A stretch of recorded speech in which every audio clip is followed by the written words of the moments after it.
হঠাৎ করে একটা খুব ইন্টারেস্টিং একটা নিউজ চোখের সামনে আসলো। নিউজটা কি?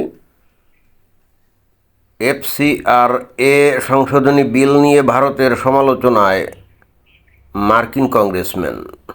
কি অদ্ভুত ব্যাপার!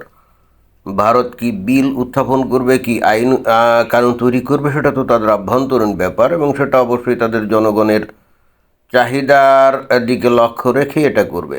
দেশের উন্নতি উন্নয়ন এগুলোর দিকে লক্ষ্য রেখেই করবে। তো এই ব্যাপারে এখন মার্কিন কংগ্রেসম্যানের যদি সমালোচনা করে মার্কিন কংগ্রেসম্যান, তাহলে এটা কি মনে হয় যে ভারতের লোকজনের প্রতি ভারতের সরকারের চাইতে আমেরিকার দরদ বেশি? বিষয়টা এরকম মনে হয় না? তো এখানে খবরটা কি বলছে যে মার্কিন কংগ্রেসম্যান রিলিমুর বিদেশি অর্থদান বিধি আইন এফসিআরএ এর প্রস্তাবিত সংশোধনকে নিন্দা করেছেন। তাদের একটি খ্রিস্টানদের বিরুদ্ধে স্পষ্ট আক্রমণ বলেছেন এবং সতর্ক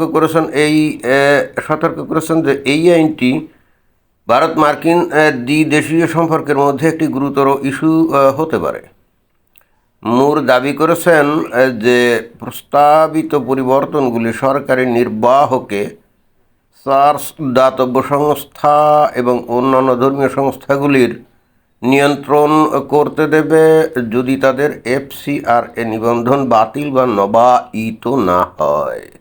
আমেরিকার বক্তব্য হলো এই বিলটা হলো খ্রিস্টানদের বিরুদ্ধে স্পষ্ট আক্রমণ এবং একই সঙ্গে বলছে যে এটা যদি আইনে পরিণত হয় তাহলে আমেরিকার সাথে সম্পর্কের ইস্যু তৈরি হবে, অর্থাৎ সম্পর্ক নিয়ে টানাপোড়েন চলবে।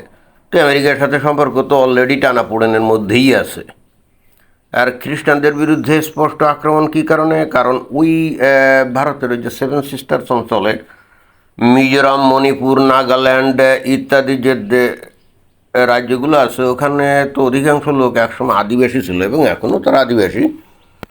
তো ওইখানে প্রচুর পরিমাণে খ্রিশ্চান এবং নাগাল্যান্ডে তো মনে হয় যে অলমোস্ট 90% খ্রিশ্চান, মণিপুরে 50% এরকম। তো দশকের পর দশক ধরে ওখানে এই বিদেশি যে মিশনারি, চার্চ, পাদ্রি ইত্যাদি এবং নানা রকম এনজিও ওখানে দীর্ঘদিন ধরে আসলে এই আদিবাসীদেরকে কনভার্সন করিয়েছে, অর্থাৎ খ্রিস্টান বানিয়েছে।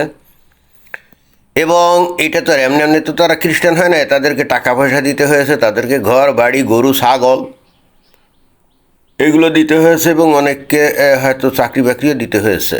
বস্তুত এই কারণেই তো ওরা খ্রিস্টান হয়েছে, এমনি এমনি তো আর হয় নাই। আমেরিকা সহ অন্যান্য পশ্চিমা দেশ থেকে প্রচুর পরিমাণে টাকা এই দশকের পর দশক ধরে ওখানে গেছে বলেই কিন্তু আজকে এই নাগাল্যান্ডের মতো রাজ্যে 90% খ্রিস্টান। এবং ভারত আশঙ্কা প্রকাশ করছে বা ভারত এরকমই মনে করে এবং অনেকভাবেই তো এই খবরটা আমরা পেয়েও গেছি যে ওই অঞ্চলে যেহেতু খ্রিস্টান হয়ে গেছে, তাহলে ওই রাজ্যগুলোকে দিয়ে একটা স্বাধীন খ্রিস্টান রাজ্য ওখানে প্রতিষ্ঠা করা যেতে পারে। বস্তুত এটাই হচ্ছে মূল লক্ষ্য এবং সেটা আজকে না, অনেক আগে, কয়েক দশক আগ থেকে এই প্রক্রিয়াটা চলে আসছে এবং এটাই হলো মূল বিষয়। এবং এটা করার জন্যে আমেরিকা ব্যাপকভাবে আগ্রহী। তার কারণ হচ্ছে আমেরিকা তো চায়নাকে এখন, মানে অতীতে যখন এটা করছিল তখন কী ভেবে করছিল কে জানে, বাট তখন হয়তো শুধুমাত্র ওই ভারতকে খণ্ড বিখণ্ড করার জন্য হয়তো এই কাজটা করে থাকতে পারে আজকে থেকে 3-4 দশক আগে যখন শুরু হয়েছিল প্রজেক্ট। কিন্তু বর্তমানে এটা তো অতি জরুরি হয়ে গেছে আমেরিকার জন্য, কারণ in the meantime China নিজেকে পরাশক্তি হিসাবে আত্মপ্রকাশ করে পাকিস্তান ওই আমেরিকার 1 নম্বর শত্রুতে পরিণত হয়েছে। সুতরাং তাদেরকে মোকাবেলা করতে হলে ওই চায়নার কাছাকাছি কোনো জায়গায় যদি স্থায়ী ঘাঁটি মাটি গাড়া যায়, খারাপ কি? তো এইটা তাদের জন্য একেবারে মানে সোনায় সোহাগার একটা পরিস্থিতি তৈরি করছে। ফলে এই জন্যেই তাদের সমস্যা হচ্ছে, এই জন্যেই তারা উদ্বেগ প্রকাশ করছে যে তারা যা ভাবছিল এটা হয়তো নাও করা যেতে পারে, অর্থাৎ ওখানে যে খ্রিস্টান রাষ্ট্র তৈরি করবে সেটা ভেস্তে যেতে পারে। এবং সেই কারণেই বস্তুত এই যে কংগ্রেস ম্যানের এই আপত্তি এবং সমালোচনা। যে আলোচিত এফসিআরএ বিল, সেটা কি? FCRA stands for foreign contribution regulation act. It is an Indian law that regulates how foreign donations and foreign hospitality are received and used by certain individuals, associations, NGOs, trusts, societies, and companies. The current law is Foreign Contribution Regulation Act 2010 with the subsequent amendments আছে অর্থাৎ 2010 সালে এই FCR বিল তৈরি হয়েছিল। আইন আকারে already ছিল আর কি, কিন্তু ওইটা দিয়ে সঠিকভাবে এই বিদেশি যে ফান্ড এটা নিয়ন্ত্রণ করা যাচ্ছিল না। তো এখন এটাকে অ্যামেন্ডমেন্ট করে নতুন আকারে তৈরি করবে, যাতে করে বিদেশি টাকা কোথায় কীভাবে আসলো এবং সে টাকা কীভাবে খরচ হচ্ছে এ ব্যাপারে সরকারের জন্য একেবারে কড়া দৃষ্টি এবং অবশ্যই মনিটরিং থাকে। অন্য কথায় অবাধে টাকা ঢুকবে আর সেই টাকা দিয়ে এই যে সার্স বা এনজিও এরা যেন অবাধে ওই যে সেভেন সিস্টার্স অঞ্চল সহ অন্যান্য অঞ্চলে যাতে কনভার্সন করতে না পারে। তো এটা তো আমেরিকার জন্য আসলেই সমস্যা। তারা স্বপ্ন দেখতেছিল যে এই আরাকানের ওখানে কি বাংলাদেশের মধ্য দিয়ে একটা করিডোর টোর বানিয়ে আরাকানি স্টেট তৈরি করবে, একটা স্বাধীন স্টেট, এবং একই সঙ্গে ওই যে ভারতের সেভেন সিস্টার্স ওই অঞ্চলে যদি একটা খ্রিস্টান রাষ্ট্র তৈরি করা যায় সেটা আমেরিকার জন্য খুব ভালো হয় এবং তাদের যে প্রভাব বলয় স্থায়ী করা বা বিস্তার করার ক্ষেত্রে খুব সুবিধা হয়। এটা তো খুব ইজিলি বোঝা যায়। অর্থাৎ এফসিআরে এই বিলটা যদি আইনে পরিণত হয় তাহলে আমেরিকার যে স্বার্থ এখানে লঙ্ঘিত হয়। তবে শুধুমাত্র এটাই যে ভারতের একমাত্র চিন্তার বিষয় তা না। রিসেন্টলি যে ককরোচ পার্টি যে আন্দোলন করলো এবং এখনও করার নানা রকম হুমকি ধামকি দিয়ে যাচ্ছে এবং ভারতের যে পলিটিক্যাল স্ট্যাবিলিটি এটা ধ্বংস করার জন্য যে পায়ে তারা করে যাচ্ছে, এবং অবশ্যই এখানেও আমেরিকার একটা বিশাল অবদান আছে যেটাকে বলা হয় যে ডিপ স্টেট না। তো ওই ডিপ স্টেটের মাধ্যমে, এবং শুধু তাই না, রীতিমতো সোশ্যাল মিডিয়াকে ব্যবহার করেও এই ভারতের জনগণকে উস্কে দেওয়া হয়েছে। বিশেষ করে নতুন প্রজন্মের ছেলেফেলেদেরকে উস্কে দিয়ে ওই আন্দোলন যে করা হয়েছিল এখন তো দিবালোকের মতো স্পষ্ট। সুতরাং ওই ক্ষেত্রেও কে বা কারা কোথা থেকে টাকা পয়সা পাচ্ছে এইগুলো তো মনিটর করতে হবে, এবং বেসিক্যালি যারা পাচ্ছে তারা তখন কী হবে, দেশদ্রোহী হিসেবে চিহ্নিত হবে, তাই না? যারা পাচ্ছে, এখন বাইরে থেকে অনেকেই অনেকভাবে টাকা দিতেই পারে, কিন্তু যারা নাকি গ্রহণ করছে তারা কী উদ্দেশ্যে গ্রহণ করছে, তারা তাহলে কি দেশদ্রোহী হবে?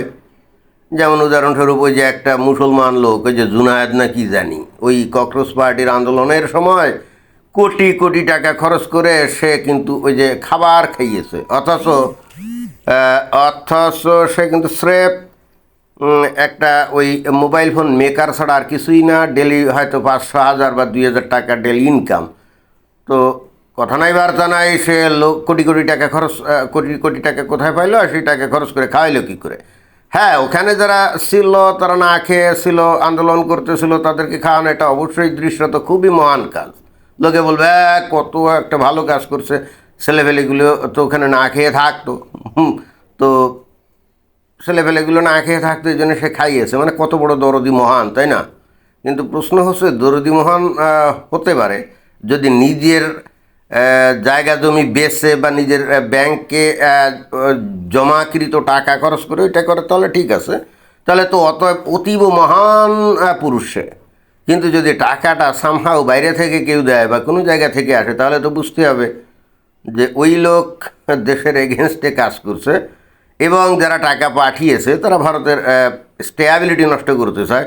বস্তুত এই সমস্ত দমন করার জন্য এফসিআর বিল, এবং এটা অবশ্যই ভারতের মধ্যে বাহিরের যে একটা প্রভাব বলয় এটাকে যথেষ্ট নিষ্ক্রিয় করবে।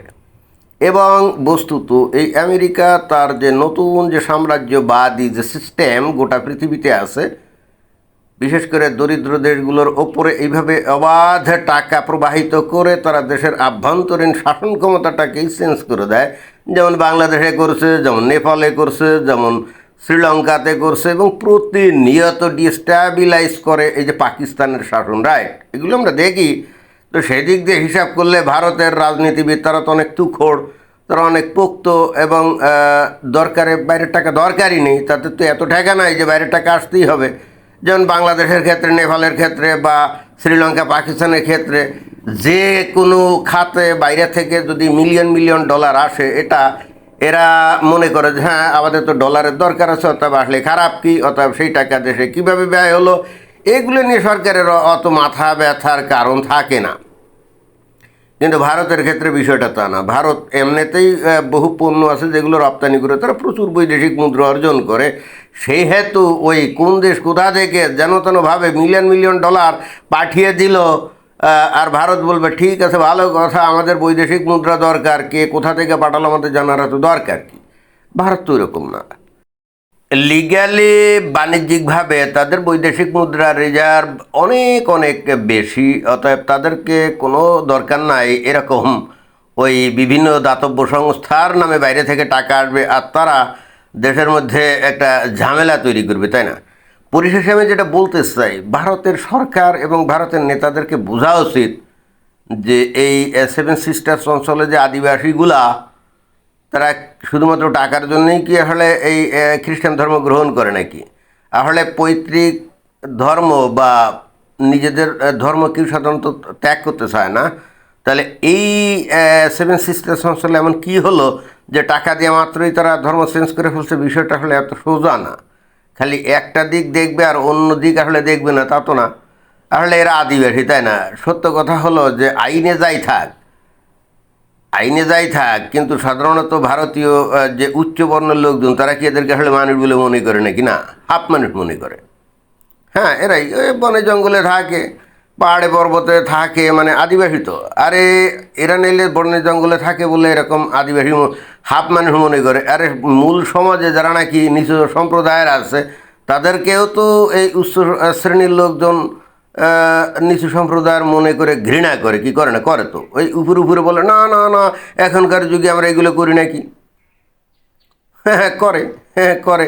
ভাই তুমি আসল সমস্যা দূর করবা না, তারপরে তুমি মানুষ ধর্মান্তরিত তো হতেই পারে। কারণ যদি দেখে যে কোনো একটা ধর্মে গেলে তারা সবাই সমান হয়ে যায়, সবাইকে মানুষ হিসেবে গণ্য করে, কেউ ছোটো না কেউ বড় না, কেউ উচ্চ বর্ণের না কেউ নিচ্চ বর্ণের না, তো লোকজন তো সেই ধর্মের প্রতি আকৃষ্ট হয়ে যাবে। খালি খ্রিস্টান কেন, বহু মানুষ এই যে মেইন ভারতের মধ্যে কত মানুষ তো মুসলমান হয়ে গেছে, কেন?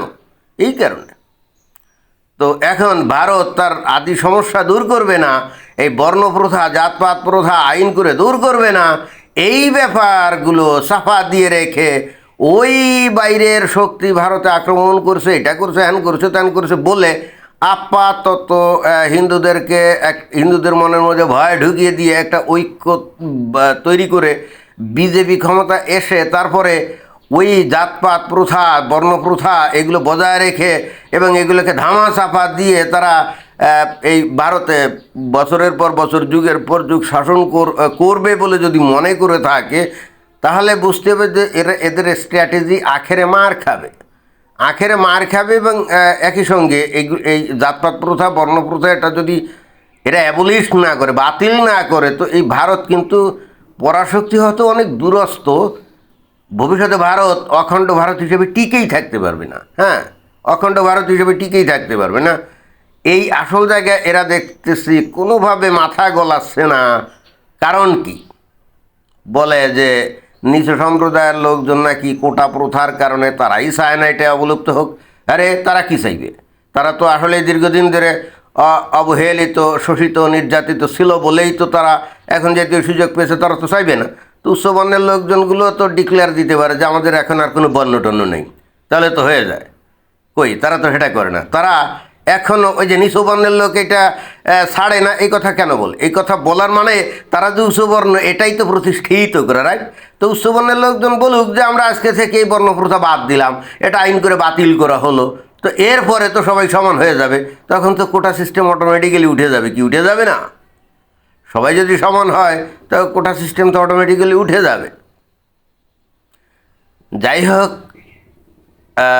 গোড়ায় গলদ রেখে যদি উপরে মলম দিয়ে যদি ওই শরীরের চামড়ার উপরে মনে করেন যে ঘাটা হয়েছে, তো অ্যান্টিব্যাকটেরিয়াল ওষুধ কিছুই খাইল না, উপরে মলম দিয়ে যদি রোগ সারানোর চেষ্টা করে, আপাত হয়তো মনে হবে যে রোগ সেরে গেল, মানে ফোড়া সেরে গেল, কিন্তু আসলে তো ফোড়া সারেনি।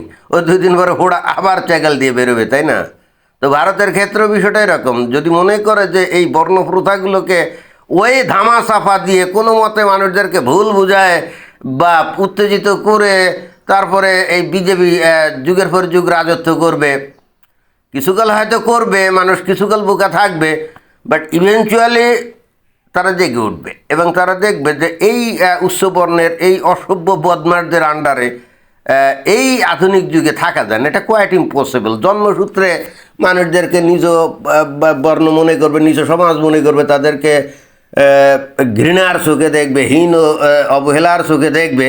আর তারা এই আধুনিক যুগে যেখানে মানবতার জয় জয়কার, হিউম্যান রাইটসের জয় জয়কার, এবং একই সঙ্গে যেখানে ভারতের এগেনস্টে এই ইস্যুগুলোকে ব্যবহার করে ভারতের সর্বনাশ করার জন্য এই পৃথিবীতে দেশের অভাব নাই, টাকার অভাব নাই, এতগুলোকে সামলে ভারত চিরকাল এইভাবে অটুট ঐক্যবদ্ধ থাকবে আমার তা মনে হয় না। এইসব এফসিআর বিল দিয়ে ভারতের অখণ্ডতা রক্ষা করা যাবে না, এটাই আমার বক্তব্য। ধন্যবাদ।